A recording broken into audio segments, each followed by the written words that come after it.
Butler. Thank you, Madam Deputy Speaker.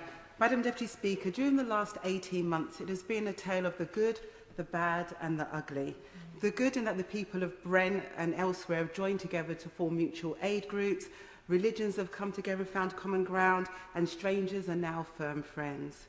The bad in this government's catastrophic handling of the pandemic, the mixed messages, corruption in plain sight, and the authoritarian laws and erosion of our democracy. And the ugly. Racism has reared its ugly head in society, spurred on by government reports and the hyping up of the culture war and the war on woke. And whilst the NHS was coping with 130,000 people dying from the pandemic, the Prime Minister was making his mates rich. Cronyism is rife, old chums are given jobs regardless of their skill set and some a little bit on the side. This has been one big experiment for this corrupt, authoritarian, racist enabling government, and I'm not scared, Madam Deputy Speaker, of saying it like it is.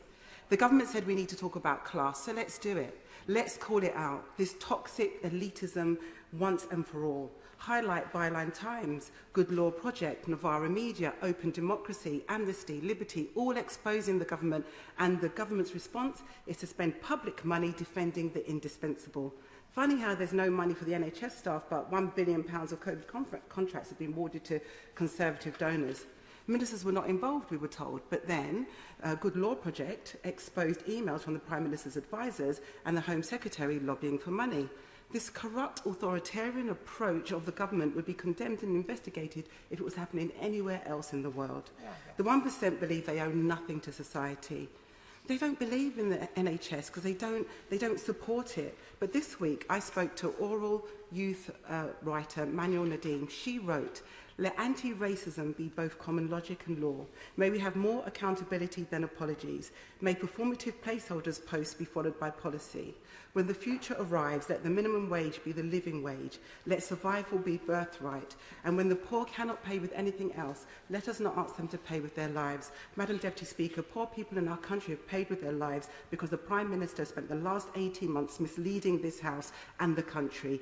Peter Stefanik from the CWU has over 27 million views on his online, and let me tell you some of them. He highlights that the Prime Minister said the economy has grown by 73%. It's just not true. Reinstated nurses bursary, just not true. There wasn't an app working anywhere in the world, just isn't true. Tories invested 34 billion in the NHS, not true. The Prime Minister said we have severed the link between infection and serious disease and death. Not only is this not true, Madam Deputy Speaker, but it is dangerous, and it's dangerous to lie in the pandemic. And I'm disappointed that the Prime Minister has not come to the House to correct the record and to correct the fact that he has lied to this House and the country over and over again.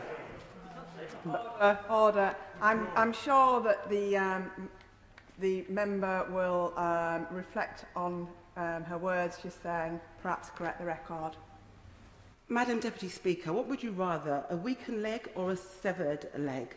You know, at the end of the day, the Prime Minister has lied to this House time and time again. And it's funny that we get in trouble in this place for calling out the lie rather than the person lying. Order, order, order. Order. Can you please reflect on your words and withdraw your remarks? Deputy Speaker, I've reflected on my words, and somebody needs to tell the truth in this House that the Prime Minister has lied.